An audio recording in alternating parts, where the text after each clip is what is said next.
We love stats here on Fantasy Football Today. Of course, we're a fantasy football show. Here are some of our favorite stats for 2021. Welcome to Fantasy Football Today in 5. Adam Azer here with Chris Towers. So Chris gave out some stats on the full-length show. We'll talk about a couple of them. I did want to give out one. This is not really a stat, so I guess I'm betraying the title of the show.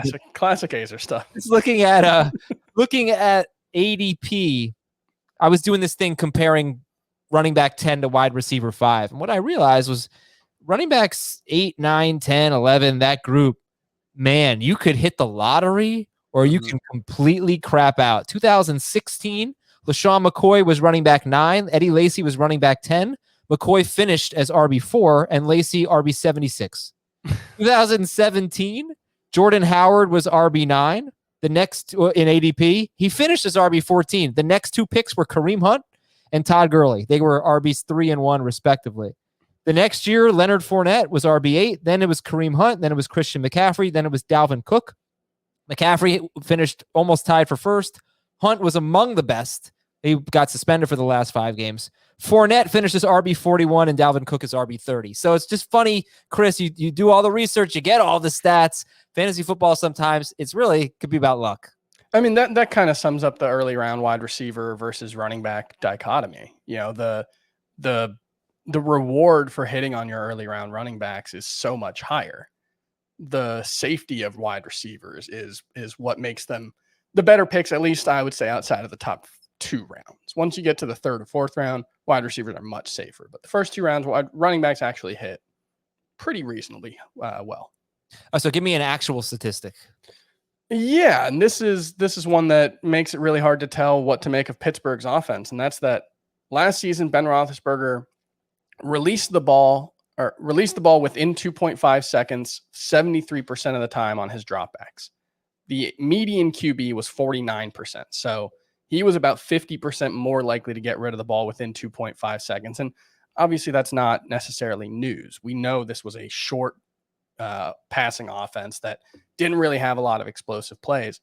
This makes it hard to know whether something like Deontay Johnson or Juju Smith-Schuster's inefficiency last season was a Deontay Johnson, Juju Smith-Schuster problem, or what I think is that it was a Ben Roethlisberger problem.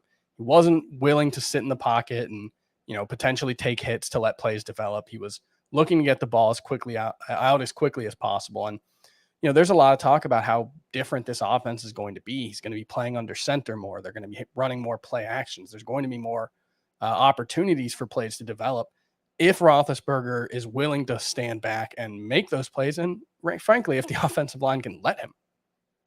Yeah, there was also some analysis about Ben Roethlisberger's foot giving away whether it was a pass play or a run play. Mm-hmm. So they need to do a lot of things differently, and this will be a big training camp and a big preseason for the Pittsburgh Steelers with a new offensive coordinator. All right, next stat. How about this? The bottom 5 offenses and points by running backs over the last 3 seasons. So this is combined points by all running backs on the roster. Jacksonville, 5th fewest. New York Jets, Arizona, Houston, and Buffalo. Buffalo, 279.8 PPR points per season over the last 3 by their running backs. That's the Josh Allen era, obviously. That is more than 20 points fewer than number 3. So this is just a really, really bad situation for running backs, or at least it has been, because Josh Allen doesn't throw to the running backs all that often in the passing game because he takes off to scramble so much.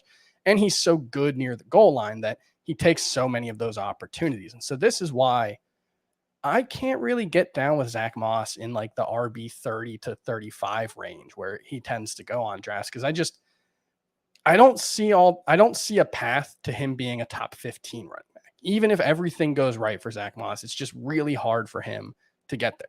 I can kind of see it for Devin Singletary if Zach Moss got hurt because he's so much better of a pass catcher, or at least was so much more involved. But frankly, I just think this Buffalo offense, it's not great for running backs. It's the worst in the NFL, at least in the Josh Allen era. And that just makes me want to stay away unless the price is just too good to ignore. With Devin Singletary, he can go in the 12th round. Okay, that's too good to ignore. But Zach Moss generally goes in the middle rounds, and I just can't justify it. All right, and I think Arizona being on